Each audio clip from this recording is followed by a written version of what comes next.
अस्सलाम वालेकुम everyone, this is Mia Akbar. Hope आप सब लोग ठीक होंगे और मेरी वीडियोस आपको पसंद आ रही होंगी। आज जी हम लोग लेसन 40 करने जा रहे हैं EDU 47 का। उम्मीद है कि आपको पिछले लेक्चर समझ आ चुके होंगे। लास्ट लेक्चर में हमने दो टाइप्स देखी थी जिसमें आपके पास स्क्यूनेस और कर्टोसिस आ गया था। आज हम कर्टोसिस को फर्दर डिस्क्राइब करेंगे। ये डिस्ट्रीब्यूशन एरर थे।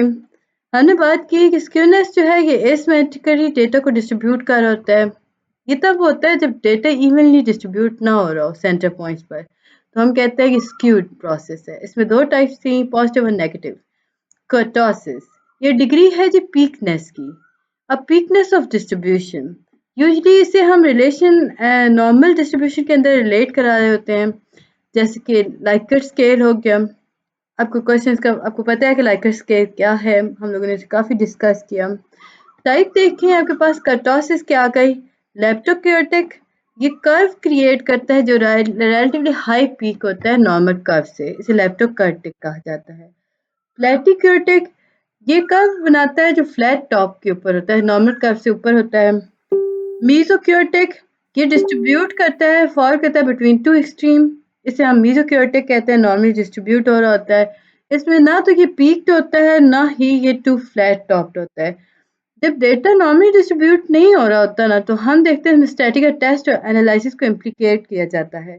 इम्पॉर्टेंट होता है कि आप नॉर्मेलिटी को, डेटा की नॉर्मेलिटी को असेस करो टेस्ट के दौरान। अगर इसमें आपके पास स्क्यूड और कर्टोसिस आ गया तो डेटा नॉर्मलाइजेशन टेक्निक जो होती है वो अप्लाई की जाती है ताकि इसे नॉर्मल शेप में लाया जाए। अब नॉर्मलाइजिंग द डेटा के अंदर अगर हम बात करें तो डिस्ट्रीब्यूट करते हैं across resemble to normal distribution. इसमें एक्यूरेट इंटरप्रिटेशन हो रही होती है स्टैटिक्स रिजल्ट्स की। फेलियर को नॉर्मेलिटी के अंदर कंसिडर किया जा रहा होता है, मिसलीडिंग कंक्लूजन लेके चलता है। Graphical representation of data. Graphical representation of data की अगर हम बात करते हैं तो ग्राफ्स के अंदर सॉफ्टवेयर लाइक SPSS और एक्सेस जो है इसके पास ग्रेट रेंज है जी ग्राफ की ऑप्शंस की। हम इनमें तीन डिस्कस करेंगे। बार ग्राफ जो है ये कैटेगोरिकल डेटा को लेके जाता है, हर कैटेगरी को रिप्रेजेंट करता है बार की मदद से। हाइट ऑफ द बार जो है वो करस्पॉन्ड हो रही होती है फ्रिक्वेंसी के अकॉर्डिंग, और ये ऑब्जर्वेशन की तरफ जा रही होती है। डेटा शो कर होता है 2005 40 people commit suicide. Subsequent year के अंदर मेंबर कितना स्लाइटली इंक्रीज हुए, ये सारा हमें बार चार्ट बता रहा होता है। हम स्टैंडर्ड केस के थ्रू क्रिएट करते हैं ग्राफ को ताकि आप मिस इंटरप्रिटेशन से बच सको।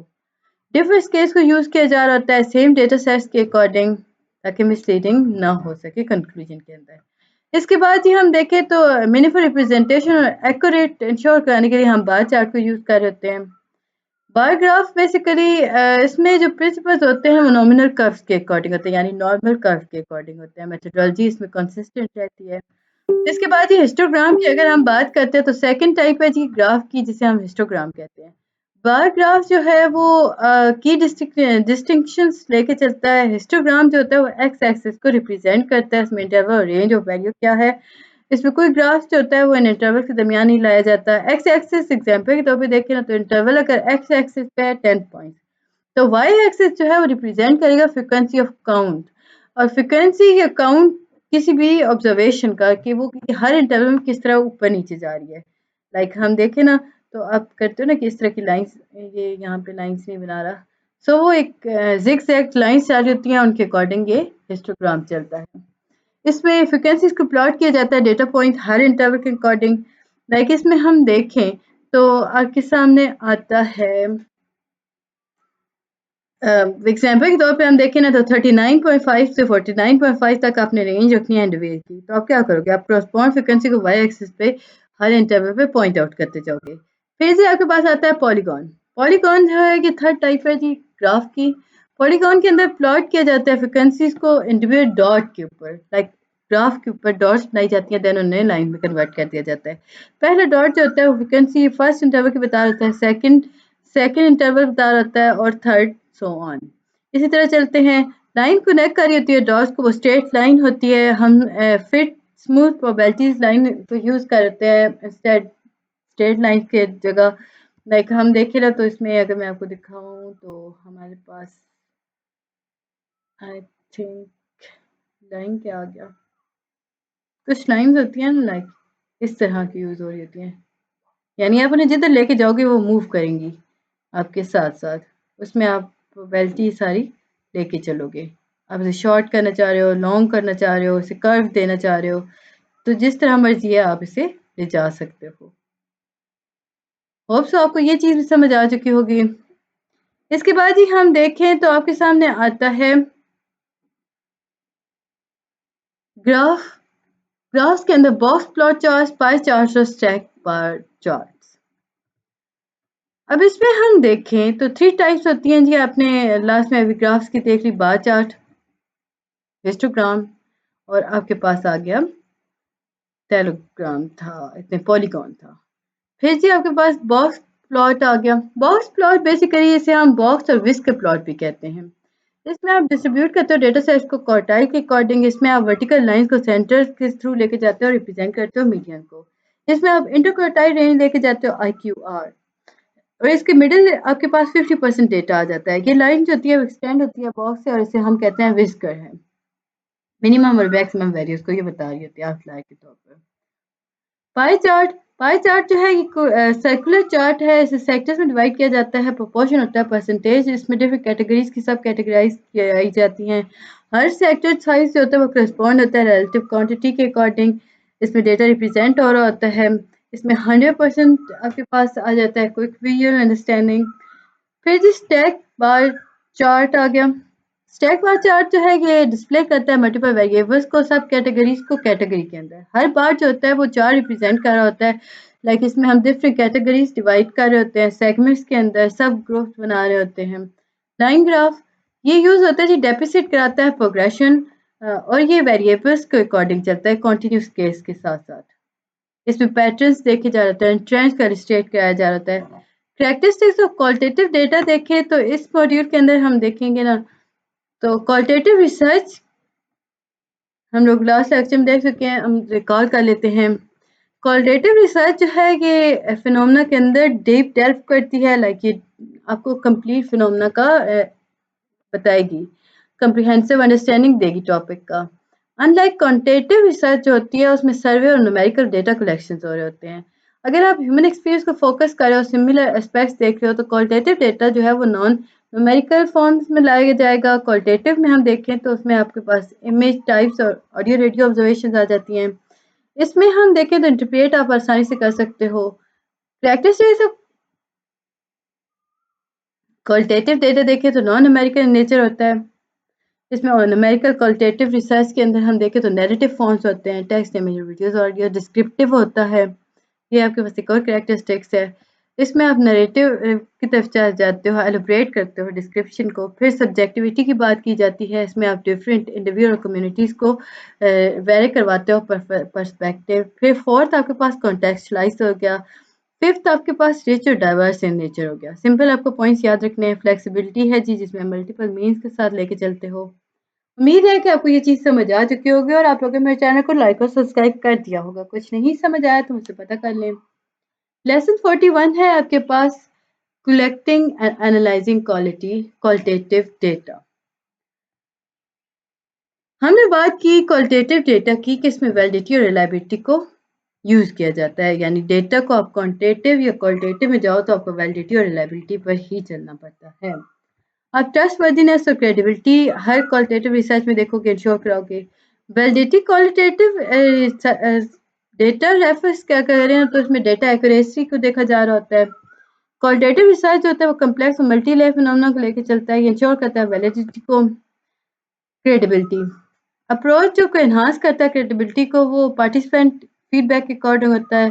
उसमें कंडक्ट किया जाता है इंटरव्यू और कलेक्ट किया जाता है डेटा। रिसर्चर्स जो होते हैं वो इंटरप्रिएट कर रहे हैं, फाइंडिंग जो हो रही होती है वो पार्टिसिपेंट के अकॉर्डिंग चली जा रही होती है और वो इनपुट अकॉर्डिंग रखा जाता है। इसमें वैलिडिटी को स्पेंड किया जाता है, ज़्यादातर डीपर अंडरस्टैंडिंग के लिए यूज़ किया जाता है वैलिडिटी को। फिर आ जाता है ट्रायंगुलेशन। ट्रायंगुलेशन बेसिकली एक ऐसी टेक्निक है जिसके थ्रू आप वैलिडिटी ऑफ क्वालिटेटिव डेटा को एनहांस करते हो। इसमें इंफॉर्मेशन को आप मल्टीपल सोर्स और पर्सपेक्टिव से लेके चलते हो, एग्जामिन करते हो टीचिंग कैरेक्टरिस्टिक्स टीचर की। फिर आ जाता है जी ट्रांसफरेबिलिटी। ट्रांसफरेबिलिटी जो है ये एक और एस्पेक्ट है जिसके अंदर हम वैलिडिटी क्वालिटेटिव रिसर्च के अकॉर्डिंग लेके जाते हैं। जनरलाइजेबिलिटी क्वालिटेटिव रिसर्च में हम देखें तो ट्रांसफरेबिलिटी जो है वो बेसिकली हम देखें तो वो एक्सटेंड करता है फाइंडिंग को। अब ये जो फाइंडिंग होती है ये सिमिलर कॉन्टेक्स्ट और सेटिंग्स के होती हैं। अगर आप ट्रांसफरेबिलिटी को एनहांस करना चाह रहे हो ट्रांसफरेबिलिटी को, तो आप डिटेल डिस्क्रिप्शंस की तरफ जाओगे। वैलिडिटी क्वालिटेटिव डेटा के अंदर हम देखें तो कंफर्टेबिलिटी इसमें आ गया। कंफर्टेबिलिटी का कॉन्सेप्ट जो है वो इसमें देखें तो वो ये रेफर करता है, ये रिलेट करता है ऑब्जेक्टिविटी को, ये इंश्योर कराता है रिसर्च बेसिस पर कि वो इन्फ्लुएंस नहीं हो रही, बायस रिसर्च नहीं है आपके पास। रिसर्चर्स जो हैं वो उन्हें पता होता है कि प्री कॉन्सेप्शन है क्या, बायसेस क्या हैं, जो कि अंडरस्टैंड करवा रहा होता है उनके डेटा को। वो इंगेज करते हैं, मल्टीपल इंटीग्रेट कर रहे होते हैं, एग्जामिन कर रहे होते हैं डेटा को डिफरेंट एंगल्स पर। Regress data analysis, data rigour होता है तो ये इंपॉर्टेंट कैरेक्टरिस्टिक्स है जी आपके अंदर, आपके पास क्वालिटेटिव डेटा एनालिसिस की। इसमें आप देखें तो ये रेफर करता है जी रिग्रेस कोडिंग प्रोसीजर को, इसमें एस्टेब्लिश हो रही होती हैं थीम्स, कोडिंग प्रोसेस को वेल डिफाइन किया जाता है, ट्रांसपेरेंसी को अलाउ किया जाता है, प्रिवेंट किया जाता है जी हर बायसेस को, ताकि वो इन्फ्लुएंस ना कर सके एनालिसिस को। ट्रांसपेरेंसी जो है ये क्रूशियल एस्पेक्ट होता है क्वालिटेटिव डेटा एनालिसिस के अंदर। ये असेस करवा रहा होता है, एसेंशियल होता है, डॉक्यूमेंट्स का ये मल्टीप्लाई होता है प्रोसेस के। और ये इसमें प्रोसेस में देखें तो एनालाइज आप करवा रहे होते हो, फाइंडिंग डायरेक्टली एड्रेस कर रहे होते हो फिनोमेना को। सैचुरेशन, सैचुरेशन जो है की कंसंट्रेशन है जी क्वालिटेटिव रिसर्च की, इसमें collecting sufficient amount of information को कलेक्ट किया जाता है जो कि डेटा के अंदर ज़्यादातर कंट्रीब्यूट नहीं कर पा रही होती। सैचुरेशन इंडिकेट करता है जी रिसर्चर्स को कि जो कंप्रिहेंसिव रेंज थी वो पर्सपेक्टिव और इंफॉर्मेशन बेस्ड थी या नहीं। रिलायबिलिटी इन क्वालिटेटिव डेटा देखें तो आपने बात की ट्रस्टवर्दीनेस एंड कंसिस्टेंसी को। कंसिस्टेंसी के अंदर हम 7 स्टेप्स देखेंगे। कंसिस्टेंसी डेटा कलेक्शन के अंदर काफ़ी क्रूशियल होती है।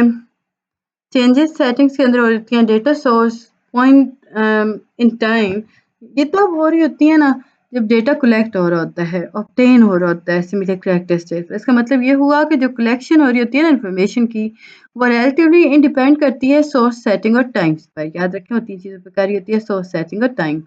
पायलट टेस्टिंग अनदर टेक्निक है जी जिसके थ्रू आप रिलायबिलिटी कंट्रोल कराते हो। रिसर्च इंस्ट्रूमेंट में आप कलेक्ट कर रहे हो data different sets of source से।